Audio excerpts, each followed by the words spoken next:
you entering this camp, just where the state of the team, where what you guys were able to accomplish last season? What's the mindset coming in? Yeah, I mean, if you look where we were 2 years ago, we drafted Owen. So that's when you're drafting first overall, you're in a position that you don't like. So from 2 years ago to now, we have the group itself has moved along quite a ways, and built and learned and progressed to the point where even at the end of last season we could start talking about playoffs as an expectation, as a legitimate goal, and that's where we're at. That's where we wanted to be. Our job as coaches, the job is to win. And 2 years ago, we weren't in a position to really go after wins. We had to grow. We had to gain experience. We've got it to the point now where, these guys winning should be expected on a nightly basis. You should go into games expecting to win. We spoke about last season. You had a feeling and a thought you could win, but that's shy of a conviction that you should win. And I think last season moved us to that, toward that point of having a greater conviction about final result. In that sense, Don, how important is it to make that switch? We hear Kyle saying we can't run away from it, we can't be afraid of the expectations, and we heard Kevin up here earlier saying the window is open for this team. Yeah, I don't think they're afraid of any expectations because there's ability behind it. Like I said, 2 years ago, we drafted the first pick overall. And then we started that season 2 years ago in 31st place, 32nd place, basically. So this group, these guys have moved that, to that position now. They've seen their own growth. If I look at three big components to success, you have to have skill. We've advanced that skill. Guys have moved into career years, and so they've shown that they've had skill. They've gained that confidence that we have skill in the NHL. Experience. They've gained experience. We talk about being so close last year. That's an experience. Using situations to grow as a player. And then the last part of the big three, skill, experience, and accumulation of experience, is the psyche. And we know we lost games last year, and I've said it to you guys, toward the end, you lose game 52 and you think that was your demise. You think that we just lost game 52, we're not going to make the playoffs. And you have to go through that to realize that you can't sweat that one loss. You just got to move on right away. And we carried losses in. We felt at times that failing meant we were a failure, and that was misinterpreted. So they're in a much better place of confidence, moving along toward that greater conviction. I'm very comfortable with where we're at, and pressure that comes with being in this position. I think Kevin said it this morning. We talk about it a lot. Being in this position and the pressure that comes with it is a privilege. We didn't have this type of pressure 2 years ago because we weren't good enough. We're good enough to have this pressure right now. It's time to embrace it. Of those big three, what is the thing that I guess makes you the most confident that you can improve this year and ultimately reach those expectations? Gained experience.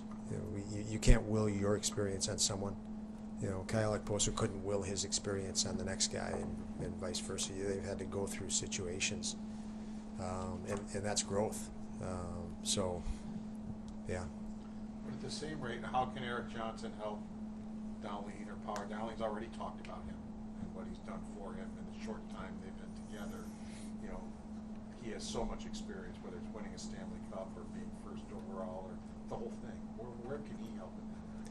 Well, he'll help immensely in lots of different ways, but just walking with less fear, more confidence, and they're again, when you don't have experience, a down can hit your psyche like, was this the end? But when you've gone through the years and situations that that Eric has gone through, you realize that, okay, and we might not have had it tonight. Let's not overthink this, because we got to get on a plane and get ready for tomorrow. Let's not allow this to carry over. Let's not allow this goal in the first period to carry over, and before we regain ourselves, there's another one or two in our net. And we've seen that with guys, and that's that poise is a form of confidence. Victor is back, and there's a school of there's a belief he might not be. What gives you belief that he could get out of what he was in last year and go back to being the player we saw at times last year over those stretches? My belief in Victor is that he works intently to find ways to resolve issues and become better. Simple as that. So that's where my confidence is in Victor. I see him actively engaging, not dwelling. With Jack's absence for the first half of the year, how do you view that competition amongst guys that are looking to take that, maybe not that spot in the lineup, but just that spot on the roster? I don't know if guys process that way. I mean, they come into camp, and I don't think they're thinking, "Oh, there's a spot open now." They just want to play.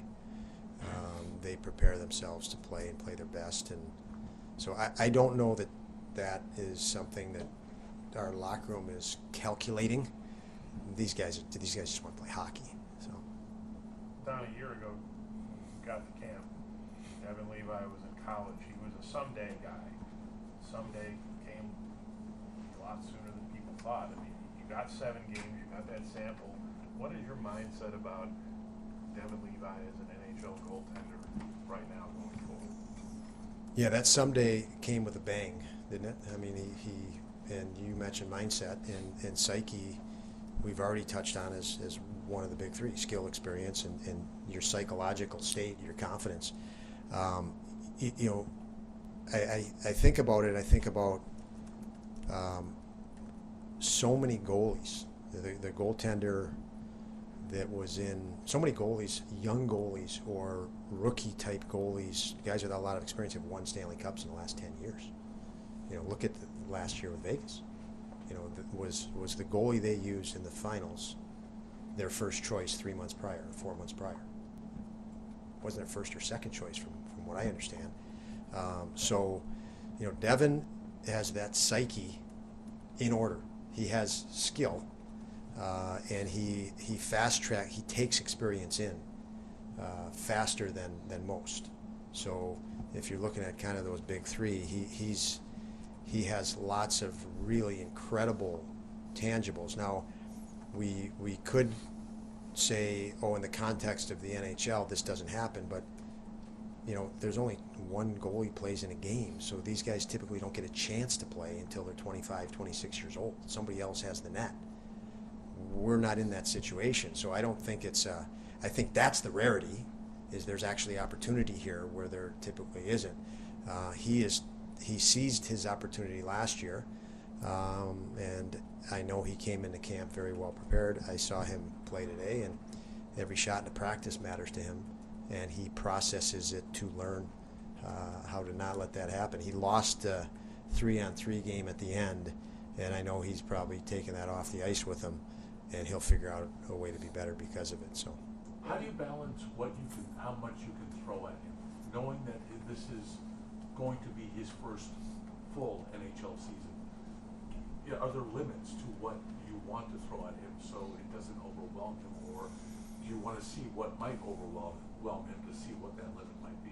yeah, I think it's a read and react. It always is. You could come in here with I could throw down a 300-page coaching manual, but as soon as the season starts, just toss it in the garbage. It's you got to read and react, and you're obviously coming from a base, but we have sports science guys that monitor workload. So even after if he played 2 games in 3 nights and he's on the ice, we'll see workload response and say he needs a rest here, as we do with every guy.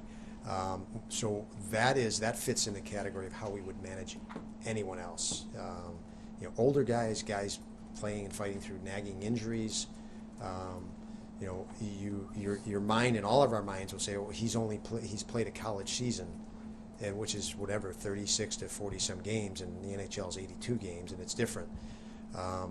So you're going to look at work to rest ratios, and you're going to make sure you're trying to figure out as you move along how taxing was that last game or this last sequence of games or travel and whatnot. So we'll gauge it and monitor it through the course of the year as we would every single player. What about mentally?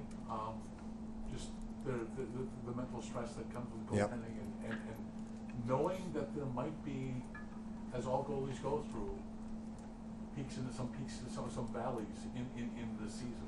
Yeah, I was just going to say we all know. I mean, we watch sports. There's ups and downs, Right. and you know you work to limit them, but there's ups and downs. Some nights you walk out on that rink and the other team is way fresher than you, and you just can't do a damn thing, and you reel, and it can hit your confidence. And any ups and downs and challenges that he goes through as everyone else has to become greater experience. You know, that's the beauty in adding Clifton and Eric Johnson. They have more experience in hindsight, and they can calm the rest of the group and recalibrate them, refocus them, help us do that faster and quicker and more efficiently. So you know he's going to have ups and downs. Every player has ups and downs, and I think he has the tools to limit the downtime because of his daily routine, his habits, his ability to zero in. As I thought last year, pulling Jack Quinn out of the fire for a little bit in one game, I stood here plenty of times and said, he's a highly intelligent player. He might not have looked like himself tonight. He will be ready a game from now. I have no problem throwing him back in the lineup. I'm just helping him step aside for a moment, take a breather, and knowing that he could do that. And so I would say, just as we've seen Jack Quinn be a very highly intelligent player, I think Devin fits that very well. What about Luukkonen at 24 years of age? I mean, he had a really good stretch last year. He had some stretches he probably, want back. Do you see improvement in him now that he'll be able to be more consistent in his game? Well, I saw improvement in him last year. When you ask me improvement in him now, I'll tell you that in 2 weeks or 3 weeks or 4 weeks. But he did show really good signs last year, and I think I think Craig Anderson was again, to reference Eric Johnson and these guys you put experience around him. I thought Craig really helped our guys, and I thought he helped Devin at the end of the year, acclimate to the point they grew a lot last year. But as far as evaluating him now this year, I can't evaluate him on the summer, so we'll monitor it as they move along here.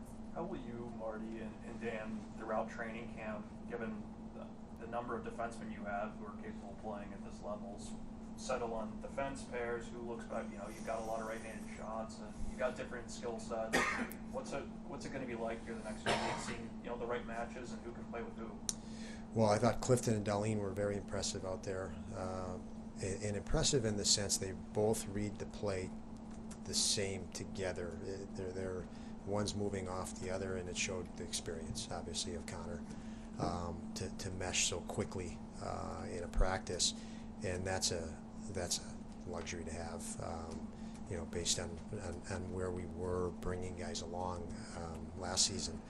I do see that we'll mix a lot on that, and you guys know that I'm big on that because 82 games in playoff series, you have injuries, and guys need to be able to step into different roles and situations. So we continue to mix them that way. We continue to. You might have played with this guy last night, but you're going to practice with this guy in preparation for some of the unknown that you do know will happen at some point. Coach, given the season that Casey Middlestat had last year, just proving that he can really play alongside a bunch of different guys on different lines, what role do you see him having ahead of this season? What do you want to see from him? Well, with Casey, he really did finish impressively strong. He moved up to a line with Tuck and Skinner, and they were dominant. And it showed how much Casey persevered and was ready for more opportunity. it showed his growth. He is a ultra competitive guy, which might be hard for anybody to really understand. This guy is ultra competitive, but over his career in the last 2 seasons, he's been taken out of that, just trying to survive through injuries and then carve a niche for himself, and his focus has been on that. Now that he's established himself to a greater level, I think everybody's going to start to see the stuff we've been seeing behind the scenes and talked about. I had moved him around last year from wing to center. We'll do the same. I think for me, ideally, I would love to keep him at center more than not. But we'll see how it goes. And we know he's meshes with lots of different people because he sees and feels the game very well. He buys time for his line mates. He can possess a puck and extend a possession. Even the ability to extend a possession 1 second longer forces the opposition to cover. There's a movement on the ice, and everybody has coverage, but the ability of a guy to hang on to a puck for 1 extra second, you think of the elite players in the league, now it causes a secondary coverage, and 5 players in the other team have to make a decision as there's handoffs, and that's the ability for Casey Middlestead to extend a possession is very, very hard on other teams, and you saw Tuck and Skinner able to exploit that skill of his versus the other team late in the season. That is elite. So we want to find chemistry for him and as a priority, and we'll gauge that through camp and probably into the season. Obviously, we know some of your history with Connor Clifton, but what are you most excited about what he's bringing into this room? Grit. He's a very gritty guy. And I mentioned conviction and confidence. He's been confident and convicted in how he plays since he's 16 years old. I play this way, and I own this. I will own this situation unequivocally, and that confidence is immense. His way of, when he looks you in the eye, has he always been like that when he's talking? It seems so unusual. Well, I'm not saying it's bad. It's a good thing, but just the way he looks you in the eye as he's talking to you, it's almost disarming. I'm not quite sure what you're referring to, one-on-one interview or? Every question that he was asked at that podium, he looked the reporter straight in the eye for as long as he was answering that question. And maybe that's a reflection of his. So I could learn from him, is what you're saying, John? What's that? So I could learn from him? I'm sorry? I could learn from him, is what you're saying? No. No, he is. But He is. always, like, there is He is, focus and a confidence. as a very young kid, he was just dialed in and competitive, ultra competitive. He was the guy as a 16-year-old. Within 3 minutes of a game, the entire bench knew Connor Clifton was on your team immediately, and he loved it. And they would, not only did they know he was on the team, they respected him, because if you weren't watching out for him, you'd get run over. And that was from day one, and he's been able to carry that through, obviously, in the NHL to a very impressive level. He's not a big guy. He's just extremely strong on his skates. Zach Benson enters his first NHL training camp here. What did you see this past weekend from him? Well, I thought he was great through the rookie tournament. Lots of guys were. A whole nother level today when we had him with Thompson and Skinner. You could just see how he processes. In a visual for everyone is, the ice gets bad and there's a pass to him on an entry and a defenseman coming at him and the puck bounces and it's off the ice. He's got to take it in his feet with a guy coming at him, yet he doesn't panic. It didn't cause stress. He was able to handle it skill-wise, knowing where Thompson and Skinner were headed and which one of those two was open or not open, and make a play. And so that situation normally makes a guy anxious. It didn't make him anxious because he has a feel for the game and skill to match it. So I thought he was real good out there today. Obviously, size and strength are issues, and those are big issues, right? When any player is moving from, at his age, from a junior level into NHL practices and preseason games, those are big challenges. And but he was, from the cognitive processing and hand and puck skills, he was really impressive today with those two players. Eric is equipped to handle saw him go through that last year, through the winter and stuff. What did you kind of learn about him, how he handled that? He is I mean, we like to use the term pro, and in sports world, he was a pro. He is a team first guy, very selfless guy, and a very relentless worker. He kind of edges in the category of almost of working too hard. He'll exhaust himself. He'll stay out on the ice until he's completely exhausted, not cognizant of how this may affect him the next day from a fatigue standpoint. He's a relentless worker and a great teammate. What do you think is the next step for Peyton Krebs after the year he had last year? Just to build. So the next step, continue the direction he's going, and that would be working to keep his game simple, keep his game more direct. Obviously, he's taken a lot of pride in his career about making plays, and it's a challenge because lots of plays you made at prior levels, they were against players that aren't in the NHL. So you end up forcing plays in the NHL where you think you're going to make a play, it's a forced play. The opposition read it already. But I thought he came a long way in keeping things simple, learning to simplify his game. When he learns that, as he learns that more and more every day, he's going to be able to make better and better plays. He's going to see when lanes are truly open, because you can't go down the rink and try to make the play you want to make every time. Sometimes it's just not there. Most of the time it's just not there. And I think he's grown in that area, and I think he recognizes and is hungry to grow more. Don, you did it last year, but I know the circumstances were a little bit different. What is your take on 3 goalies carrying them for the majority of the season or an entire season? Yeah, we'll do what we have to do. It is not a concern either way right now. I mean, you kick around lots of different scenarios through the summer. Lots of ifs, that, if this, if that, and then you say, okay, we went through all these scenarios in our head, we wrote it down on paper, we're going to have to make a decision, and that decision is going to come in early October when we have to put a roster together, and we'll have a ton more information at that point to make that decision. So if we make a decision that it's 3 goalies then, I'm extremely comfortable because we're doing it with lots of information. So. Is there any kind of intangible that can give a player an edge if they're in competition for minutes or spot in the lineup or any of that sort? That's something outside of just like the raw performance, that's all. So you asked, is there an intangible that can get earn a player a spot? Win them a spot over something else. Yeah, the intangibles in the game would be knowing your identity as a player, knowing what's expected of you by the coaches in your organization. So what role are we putting you in, who are we putting you with, and what's the situation in the game? If it's up 3-2, are you aware that we don't need to take any risk right now, we're winning 3-2? That puck needs to be to a spot that's difficult for the other team. So really that game knowledge, that game awareness, these are intangibles.